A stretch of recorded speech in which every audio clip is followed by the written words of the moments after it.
Israeli जारहियत का भरपूर जवाब देने का ऐलान किया गया है। अब सवाल उठता है कि किसकी तरफ से किया गया है कि इसराइल ने जो जारहियत की है, इसराइल के वजीर आजम की तरफ से जो कदम उठाया गया है, उसका हम जवाब देने के लिए बिल्कुल तैयार हैं, ये कहना है कतर का। कतर के वजीर आजम शेख मोहम्मद बिन अब्दुर्रहमान अस्सानी ने दोहा में ये बात कही है और दोहा में इसराइली हमले को रियासती दहशतगर्दी करार दिया है। देखिए, ये कोई छोटी मोटी बात नहीं, ये बहुत बड़ी बात है कि कतर के वजीर आजम शेख मोहम्मद बिन अब्दुर्रहमान अस्सानी की तरफ से ये कहा जाना कि इसराइल ने जो हमला किया है, ये हमला रियासती दहशतगर्दी है, और ये बातें कही गई हैं दोहा दौरे के दौरान। इसराइली हमले के बाद अपनी पहली प्रेस कॉन्फ्रेंस में कतरी वजीर आजम ने कहा है कि वो इसराइली हमले के जवाब का हक महफूज रखते हैं। इन्होंने इसराइल को पैगाम दिया कि उनका मुल्क इस वाक़े को हरगिज नज़रअंदाज नहीं करेगा। अब सवाल उठता है ये कि जब कतर की तरफ से ये बात कही जा रही है कि जो इसराइल ने कदम उठाया है उसको वो रियासती दहशतगर्दी कह रहे हैं, और दूसरी तरफ ये कह रहे हैं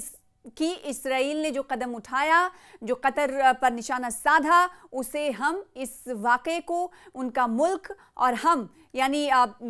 खुद से मुराद लेते हुए कहते हैं कि हरगिज़ हम नज़रअंदाज नहीं करेंगे। इसका मतलब ये है कि आने वाले दिनों में कड़ा रुख इख्तियार करेगा कतर। कतर के वज़ीर आज़म शेख मोहम्मद ने कहा कि वो महज बयानात और मुज़म्मतों से आगे बढ़कर रद्द-ए-अमल देने की तमाम ज़राए बरूए कार ला रहे हैं, और इस सिलसिले में एक कानूनी टीम भी तश्कील दी जा रही है ताकि इसराइल को जवाबदेह ठहराया जा सके। साथ ही कहा कि हमारा यकीन है कि आज हम एक फैसला कुन मोड़ पर पहुंच गए हैं और ऐसे बर्बरियत पर मुश्तमिल इक़दामात के खिलाफ पूरे खित्ते से जवाब आना चाहिए। तो यहाँ पर ये समझ जाइए आपकी ये तमाम मिडिल ईस्ट के खित्ते को एकजुट होने की बात भी उनकी तरफ से कही जा रही है, और ये कहा जा रहा है कि मौजूदा वक्त ऐसा है कि हमें इसराइल के खिलाफ उठ खड़े होना चाहिए। इससे हम कानूनी मदद भी लेंगे, और जो बर्बरियत हो रही है इस पर मुश्तमिल इक़दामात के खिलाफ पूरे खित्ते से जवाब आना चाहिए।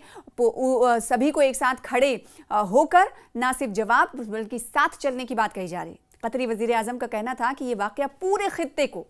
इंतशार की जानिब ढकेल रहा है,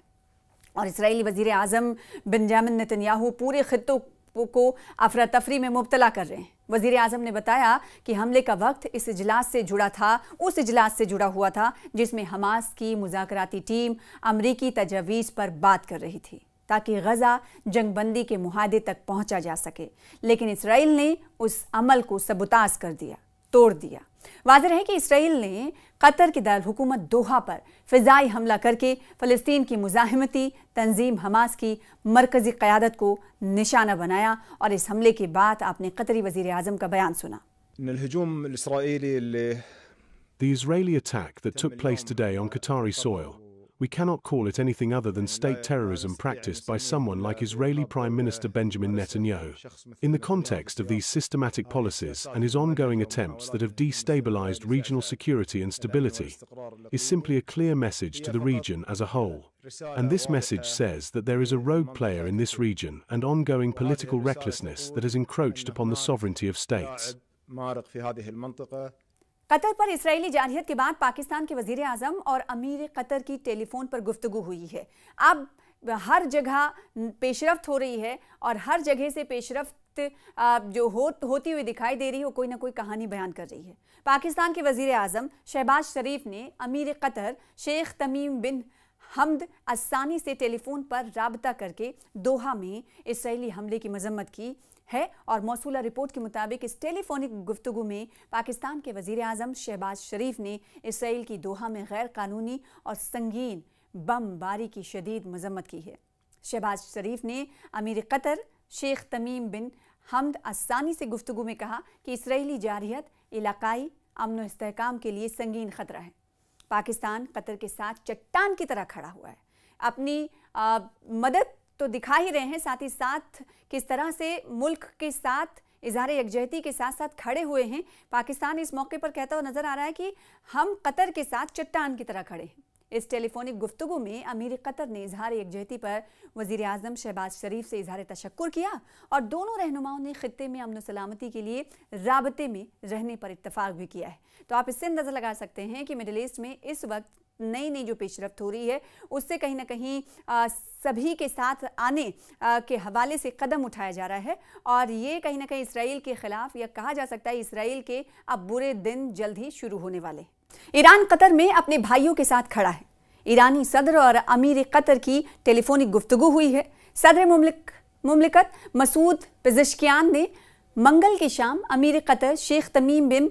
हमद अस्तानी से टेलीफोनिक गुफ्तगू में सिहूनी हुकूमत के जराइम की शदीद मजम्मत करते हुए कहा कि इस्लामी जमहूरिया ईरान कतर में अपने भाइयों के साथ खड़ा है और अपने पड़ोसी और दोस्त के मुल्क की हिमायत के लिए जो इक़दाम भी ज़रूरी होंगे उसे अंजाम देगा। सदर मुमलिकत ने इस बात का जिक्र करते हुए कहा कि सिहूनी हुकूमत किसी भी मुसल्लमा बैनुल-अक़वामी उसूल व ज़वाबित की पाबंद नहीं है और किसी भी बैनुल-अक़वामी उसूल व कानून का एहतराम नहीं करती है। कहा कि सिहूनी हुकूमत का ये रवैया पूरी तरह अमेरिका की हिमायत से अंजाम पा रहा है। पेज़ेश्कियान ने कहा कि सिहूनी हुकूमत ने अपनी सिक्योरिटी के दिफा और तहफ़्फ़ुज़ के नाम पर पूरे इलाके के अमन व इस्तेहकाम को दरहम बरहम करके रख दिया है और किसी भी जुर्म का इर्तिकाब करने से गुरेज नहीं करती। सदर ईरान ने कहा कि इस्लामी ममालिक को चाहिए कि एक साथ मिलकर मुत्तहिदा मौक़िफ़ इख्तियार करें और एक दूसरे के हाथ में हाथ देकर ज़बान व अमल से सिहूनी हुकूमत के उस खुले जुर्म व जारियत की पूरी संजीदगी से भरपूर मजम्मत करें ताकि ये जारी व जनायत पेशा हुकूमत इस तरह का इक़दाम दोहराने की जुर्रत ना करे। अमीर कतर ने सदर ईरान के टेलीफोन पर उनका शुक्रिया अदा करते हुए कहा कि जैसा कि जनाब आली ने इशारा किया कि जराइम पेशा नेतन्याहू अपने जराइम को अंजाम देने में किसी भी हद तक जा सकता है और अफसोस है कि जहां भी चाहता है, जिस तरह चाहता है, कोई रुकावट महसूस किए बगैर हमला और बमबारी करता है। अमीर कतर शेख तमीम बिन हमद अस्सानी ने इस बात पर ताकीद करते हुए कहा कि इलाके के ममालिक को सिहूनी हुकूमत के जराइम के सिलसिले में मुत्तहिद मौक़िफ़ इख्तियार करना चाहिए ताकि हमास के रहनुमा जंगबंदी के लिए अमरीकी तजवीज़ पर गौर कर रहे थे और हमसे होने वाले सलाह व मशवरा के बाद वो इस तजवीज़ का मुस्बत जवाब देने वाले थे, लेकिन अफसोस कि इसराइल ने उसी इजलास पर हमला कर दिया।